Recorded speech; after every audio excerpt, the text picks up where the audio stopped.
এইমাত্র আমার বান্ধবী বিদিশা আমাদের পরের গলিতে থাকে, আগে তো আমরা একই রাস্তায় থাকতাম।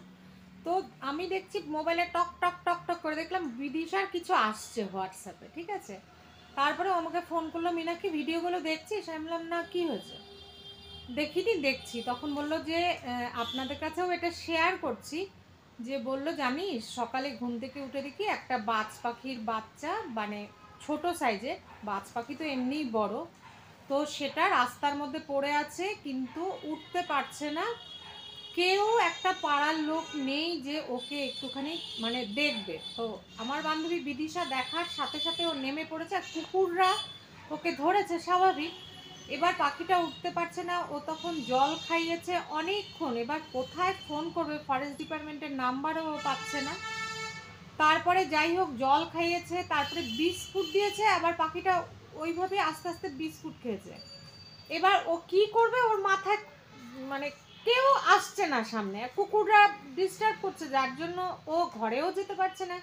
এদিকে ওর হাজব্যান্ড বলে গেছে, অফিস চলে গেছে, ও বলছে যে তুমি ওকে দেখে রাখো।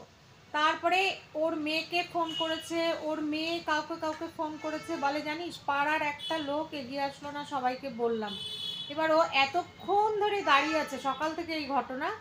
তারপরে ও আমাকে ফোন করে বলল, মীনাক্ষী, তারপরে অনেক 7 জনকে ফোন করার পরে লাস্টে ও নাম্বার পেয়েছে ফরেস্ট ডিপার্টমেন্টের নাম্বার পেয়ে ও সেখানে ফোন করেছে। তারপরে ও কি করেছে, পাখিটাকে ওর উঠানের ভেতরে, ওর প্যাসেজ একটা গলি আছে, ওর ঘর উঠান তো আর এখন কারো থাকে না, যাই হোক ওর বাড়ির ভিতরে যাতে কুকুররা না ঢোকে ভিতরে রেখে গেটটা আটকে দিয়েছে। তারপরে ফরেস্ট ডিপার্টমেন্টের লোকেরা এসে পাখিটাকে একটা কার্টুনে করে ওরা নিয়ে গেল পাখিটাকে। তো আমি সেই ভিডিওগুলি আপনাদের সাথে একটু শেয়ার করছি। ও তো জানে না, ও ভিডিওগুলো লম্বা করে করেছে। যাই হোক, পাখিটা বেঁচে গেল। তাই ও আমাকে, বাঁচবে কি মরবে সেটা জানি না, তবে ও আমাকে বললো, দেখ মীনাক্ষী, কুম্ভ মেলায় এত সবাই যাচ্ছে পুণ্য অর্জন করতে, এই অর্জন করতে, অথচ এই যে পাড়ার মধ্যে আমাদের এই অবস্থা, পশু পাখি এই যে নানা রকম অবস্থা, এই যে ঘটনাটা আজকে সকালে ঘটলো, একটা লোক বেরোলো না।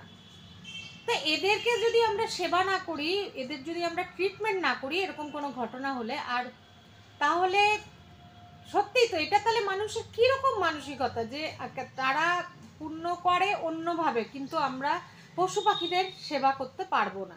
ব্যাপারটা হলো এরকম, এতে কোনো পুণ্য অর্জন হয় না।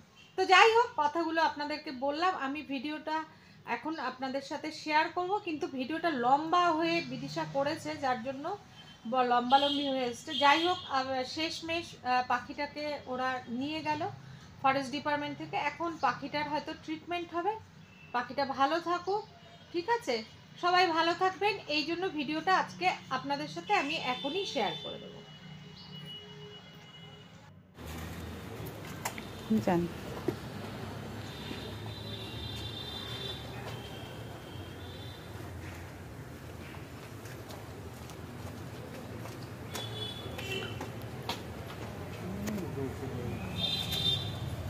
বাপরে, শেষমেশ একজনের হাতে যে তুলে দিতে পারবো, এটাই হচ্ছে এত বড় একটা পশু। দেখো, খারাপ লাগে না? হ্যাঁ, অসুস্থ হয়ে পড়ে আছে। ওনারা জানেন তো কি করে রাখতে হয়, ওনারা ঠিক করে রাখতে পারবে। হ্যাঁ, ওই তো।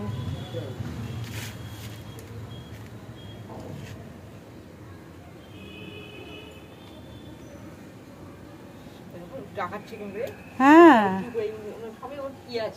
সেন্স আছে, ঘুরে বেড়াচ্ছে। হয়ে গেছে, দেখো।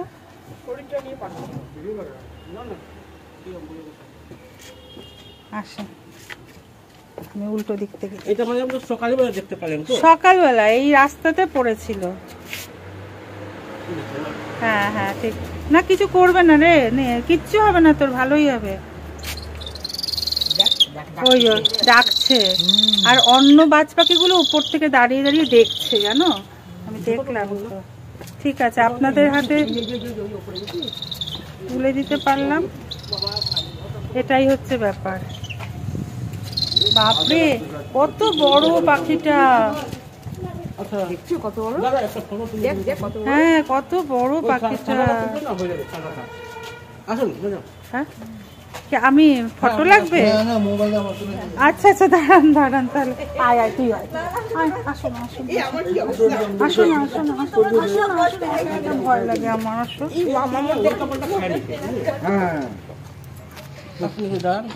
বাচ্চা নাকি क्या বাচ্চারা বড় এই মিডিয়াম তাই না? ওহো, আমাদেরকে ট্রিটমেন্ট দিতে হবে। ওইটাই ট্রিটমেন্টের জন্যই দাদা আপনাদেরকে বলছি। আমাদের একজন ওই গলি এই যে ওরা নিয়ে চলে যাচ্ছে, আর সত্যি এরকম হলে আপনারা সবাই এগিয়ে আসবেন, আমরাও এগিয়ে যাব। আর এই যে বিদিশার সাথে ওনাদের ছবিটা ওরা তুলে নিয়ে গেছিলো।